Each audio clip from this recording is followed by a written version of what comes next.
मैत्रिणींनो, अशा पद्धतीनं वरण बनवून तरी बघा, किती मस्त लागतं, किती भारी स्मेल येते, किती टेस्टी लागतं।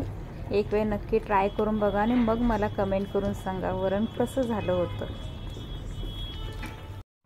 नमस्कार मैत्रिणींनो, मी शुभांगी एन्जॉय लाईफमध्ये पुन्हा एकदा तुमच्या सगळ्यांचं मनापासून स्वागत करते। आज शनिवार आहे आणि आज पुन्हा एक प्रश्न मला निर्माण झाला, तो म्हणजे जेवणाला काय बनवायचं। रोज रोज प्रत्येक लेडीजला पडणारा हा प्रश्न आहे, त्यात काय नवीन नाही।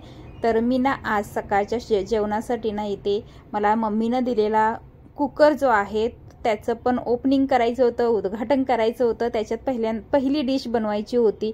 तर म्हटलं मी ना कधीच कुकरच्या डब्यामध्ये ना म्हणजे असं डाळ भात वगैरे असं एकत्र ना कधीच केलेलं नाहीये। हे मी डायरेक्ट कुकरमध्येच घालून असं करत होते, कारण की छोटे मोठे कुकर माझ्याकडे सगळेच होते, त्याच्यामुळे मी डायरेक्टच करायची। पण आता ना फर्स्ट टाइम मी आज कुकरच्या डब्यामध्ये ना डाळ आणि भात एकत्र असं शिजवून घेणार आहे। वरण बनवायचं आहे मला आज आणि भात। तर कारण की प्रत्येकांची आवड, एक जर आमच्या घरात तरी एक वरण खातं, एक खात नाही। तर म्हटलं ठीक आहे, आणि सकाळच्या डब्यांची घाई, ज्यांची त्यांची जायची घाई सगळीकडे ऑफिसला वगैरे, आणि ही माझी जेवणाची घाई सगळी एकत्र होऊन जाते ना, खूप गोंधळ उडून जातो सकाळच्या टायमाला। तर म्हटलं ठीक आहे, आता काय एवढा जास्त विचार करत बसायला नको, वरण भात आणि मी हे कुकर होईपर्यंत भाजीची वगैरे तयारी करून घेते। तुम्ही पण गडबडीच्या टायमामध्ये असं करता का ते कमेंट करून सांगा मला। सिंपलसं साधंसं जेवण आहे आजचं शनिवारचं। तर बघूया आज कसा होतोय अनुभव। पहिल्यांदा कुकरमधून व्यवस्थित शिजतं की कुकरमधून बाहेर येतं काय माहीत नाही। तर मी इकडे वरणासाठी डाळ घेतले, मिक्स डाळ। वरण बनवण्यासाठी मुगाची डाळ आणि तुरीची डाळ अशी मिक्स डाळ घेतले, एक वाटी, ही वाटी भरून घेतली, आणि त्याच्यामध्येच टॅमॅटो लसूण कांदा मिरची वगैरे सगळं घालून ना घेतलेला आहे। थोडीशी हळद पण घातले, आणि इकडे भात लावलाय मी एक डब्बा। तर एक कुकर आहे, कुकरचं आज करूया ओपनिंग। कुकर आणि कुकरचे डब्बे तर हे मम्मीनं दिलं होतं, आता मी सुट्टीला गेले होते ना त्यावेळेस। तर म्हटलं त्याचं ओपनिंग पण आज होईल, व्हिडिओ पण होईल, आणि कुकरच्या डब्यामध्ये कसं जेवण शिजतं ह्याचा एक अनुभव पण होईल। तर इकडे ना खाली मी घातले डाळ, कारण की जर डाळ बाहेर आली डब्यातली तरी ती भातात सांडणार नाही, खाली कुकरमध्ये पडली तर ठीक आहे, काही प्रॉब्लेम नाही। आणि वरती एक प्लेट ठेवले। शक्यतो ह्या बाहेरच्या झाकणाचे जे कुकर असतात ना ते मी आता सध्याला 2-3 वर्षापासून ना वापरायचे बंद केलेत। ह्याच्या अगोदर माझ्याकडे 4 कुकर होते असले छोटे मोठे, म्हणजे 1 लिटरपासून 5 लिटरपर्यंत असे ना 4 कुकर होते माझ्याकडे। पण एक स्फोट झाला होता कुकरचा मोठा, तेव्हा मला खूप सारं भाजलं होतं। हे कुकरचं झाकण पण वरती गेलं होतं आणि पूर्ण छताला ना सगळा भात असं लागून गेला होता, त्यावेळेला मला हाताला खूप भाजलं होतं। कुकरचं झाकण उडालं ना, तर त्याच्यामुळे तेव्हापासून मी 3 वर्ष झाले हे कुकर पूर्ण भंगारमध्ये देऊन टाकले होते आणि वापरायचे बंदच केले होते। पुन्हा आणि आज हा कुकर माझ्याकडे आलाय, तर बघू कसं कसं काय काय होतंय। आणि इकडे डाळ छान शिजले, थोडीशी बाहेर आली, पण असं पहिल्यांदा आहे म्हटल्यावरती थोडंसं चूक तरी व्हायला पाहिजेत, आणि माझ्याकडून चूक होणार नाही तर कुणाकडून होणारच ना।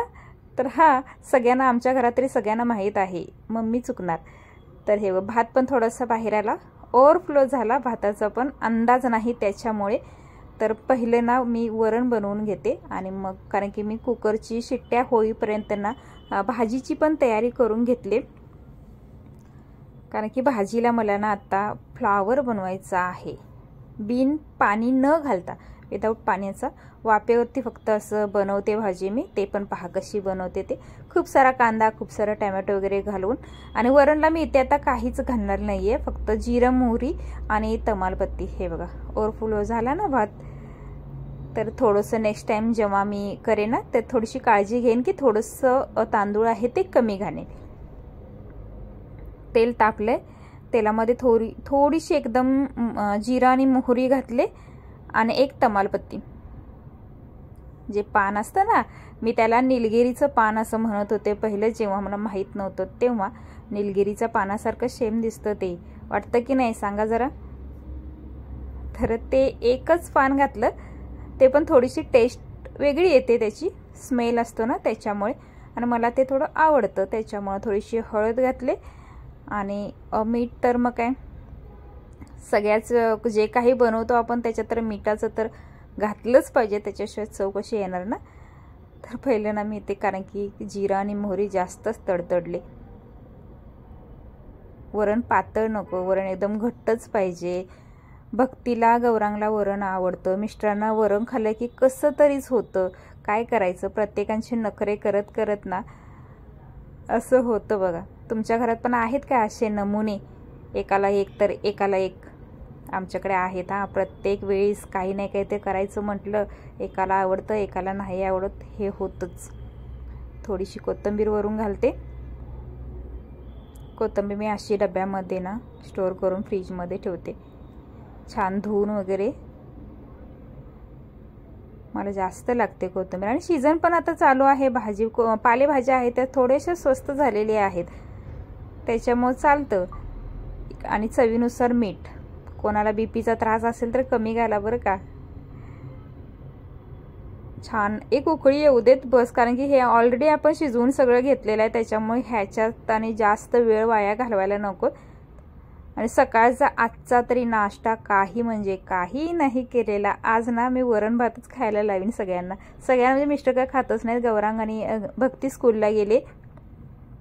गौरांग काय तो वरण भात खा म्हटलं तर खातो, माझ्या पोरग्याचं असं काय नाही. पण हे माई लेकरं आहेत ना, ही भक्ती आणि माझं कार्टून म्हणजे नवरा माझा, लई नखरे करतात जेवणाला. तर इथं मी ना फ्लावरची भाजी करणार आहे. फ्लावरच्या भाजीला फक्त जिरं मोहरी आणि खूप सारा कांदा बारीक कट केलेला आणि 2 मोठ्या साईजचे 2 टॅमॅटो हे घातले. आमच्याकडे कांदा अजून देखील 50 रुपये किलो आहे बरं का. असं म्हणत होती मध्यंतरी की कांदा स्वस्त झालाय. कुठला स्वस्त, अजिबात नाही, 50 रुपये किलो. आणि एकदम ते खराबवाले असतात ना ते थोडेसे 40 रुपये वगैरे असतात. पण काय करणार, ते आणले ना तर एक 4-5 दिवस झाले की त्याच्यातला निम्मा कांदा फेकून द्यावा लागतो. तर त्याच्यामुळे मी काय त्या भानगडीत पडतच नाही की बाबा आहे स्वस्त म्हणून घेऊन यायचं. चांगल्यामधलाच घेतला 50 रुपयाचा.